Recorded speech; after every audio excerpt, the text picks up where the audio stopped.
BS2, BS3, BS4 অথবা BS6 এইসমূহৰ বিষয়ে আপুনি নিশ্চয় শুনিছে অথবা এই নৰ্মসমূহৰ অন্তৰ্গত গাড়ীসমূহ আপোনালোকে চলাইছে বা তাত অহা যোৱা কৰিছে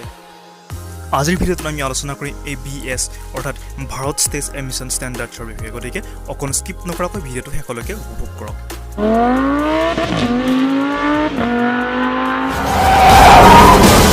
বৰ্তমান সময়ত কাৰসমূহত প্ৰধানত যি দুই প্ৰকাৰ কম্বাসন ইঞ্জিন ব্যৱহাৰ কৰা হয় সেয়া হৈছে স্পাৰ্ক ইগনিশ্যন ইঞ্জিন য'ত স্পাৰ্কৰ সহায়ত ইন্ধন জ্বলোৱা হয় এই ইঞ্জিনসমূহৰ ইন্ধন হৈছে পেট্ৰল আনহাতে ডিজেল কাৰসমূহত ব্যৱহাৰ কৰা হয় কম্প্ৰেছন ইগনিশ্যন ডিজেল ইঞ্জিন এই ইঞ্জিনসমূহত স্পাৰ্কৰ পৰিৱৰ্তে বায়ুক কম্প্ৰেছ কৰি জ্বলোৱা হয়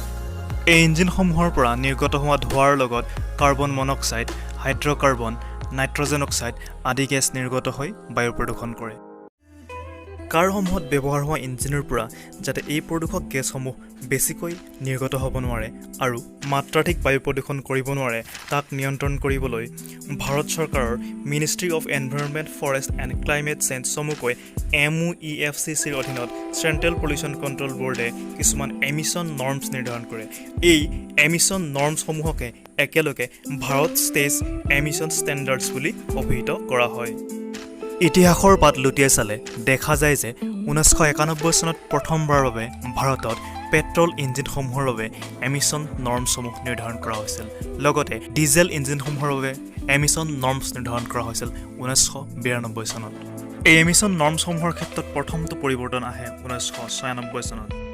পেট্ৰল কাৰসমূহত কেটালিক কনভাৰ্টাৰ ব্যৱহাৰ অপৰিহাৰ্য হৈ পৰে 1999 চনত উচ্চতম ন্যায়ালয়ে ইউৰো ৰেগুলেশ্যন 1ৰ অধীনত ইণ্ডিয়া 2000 নৰ্মছৰ পোষকতা কৰে কিন্তু অইল মাৰ্কেটিং কোম্পানী আৰু কাৰ মেনুফেকচাৰিং কোম্পানীসমূহে কিছু অসন্তুষ্টি প্ৰদৰ্শন কৰে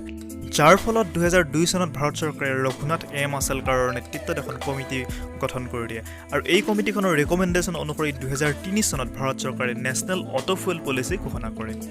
চাৰিচকীয়া বাহনৰ ক্ষেত্ৰত এই নৰ্মছসমূহ প্ৰথমবাৰৰ বাবে প্ৰযোজ্য হয় 2000 চনত ইউৰোপিয়ান ৰেগুলেশ্যন 1ৰ আৰ্হিত প্ৰস্তুত কৰা এই নৰ্মছসমূহক BS বা ভাৰত ষ্টেজ বুলি কোৱাৰ পৰিৱৰ্তে ইণ্ডিয়া 2000 বুলি কোৱা হৈছিল ভাৰত ষ্টেজ এমিশ্যন ষ্টেণ্ডাৰ্ডছৰ ক্ৰমবিকাশসমূহ হ'ল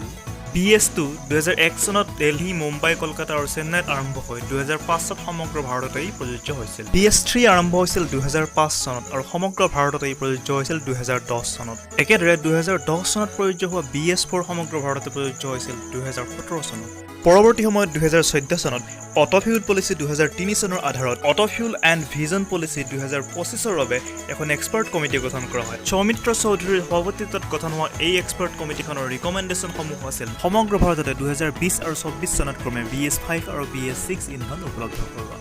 কিন্তু 2016 চনত ভাৰত চৰকাৰৰ কেবিনেটে সিদ্ধান্ত লয় যে BS5ৰ পৰিৱৰ্তে ভাৰত চৰকাৰে 2020 চনত আৰম্ভ কৰিব BS6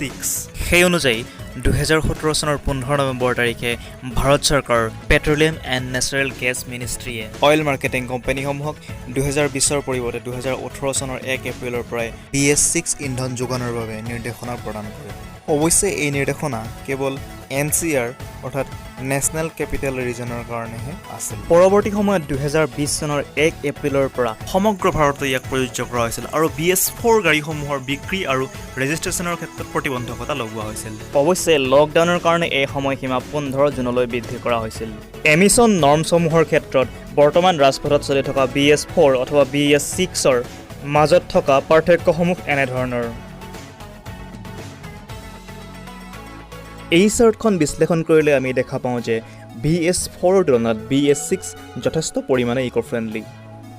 ইয়াৰ উপৰিও BS6 কাৰসমূহত সিলেক্টিভ কেটালিক ৰিডাকশ্যন সিস্টেম প্ৰয়োগ কৰাটো বাধ্যতামূলক হৈ পৰে ইয়াৰ ফলত প্ৰদূষক গেছসমূহৰ নিৰ্গমন যথেষ্ট পৰিমাণে কম হয় আনহাতে ডিজেল কাৰসমূহত ব্যৱহাৰ কৰা হৈছে ডিজেল পাৰ্টিকুলেট ফিল্টাৰ ই ডিজেল কাৰসমূহৰ পৰা হ'ব পৰা প্ৰদূষণৰ পৰিমাণ যথেষ্ট পৰিমাণে কম কৰে BS6ৰ অন্যতম সংযোজন হৈছে অনবোৰ্ড ডায়াগনষ্টিক সিস্টেম এই অনবোৰ্ড ডায়াগনষ্টিক সিস্টেমৰ দ্বাৰা আপোনাৰ কাৰখনত হৈ থকা যিকোনো সৰুবৰ সমস্যাৰ আপুনি সংকেত পাব আৰু OBD ডিভাইচৰ জৰিয়তে অতি কম সময়ৰ ভিতৰতে সমস্যাসমূহ বিচাৰি উলিয়াই সমাধান কৰিব পৰা যাব গতিকে আমি ক'ব পাৰোঁ যে BS6 প্ৰকৃতাৰ্থত ইকো ফ্ৰেণ্ডলি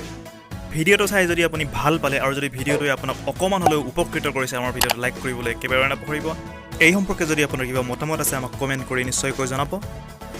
পৰৱৰ্তী ভিডিঅ'ত পুনৰ লগ হ'ম তেতিয়ালৈকে অটোমোবাইল সম্পৰ্কীয় যিকোনো তথ্যৰ বাবে ছাবস্ক্ৰাইব কৰক কাৰ নিউজ অসম। ধন্যবাদ।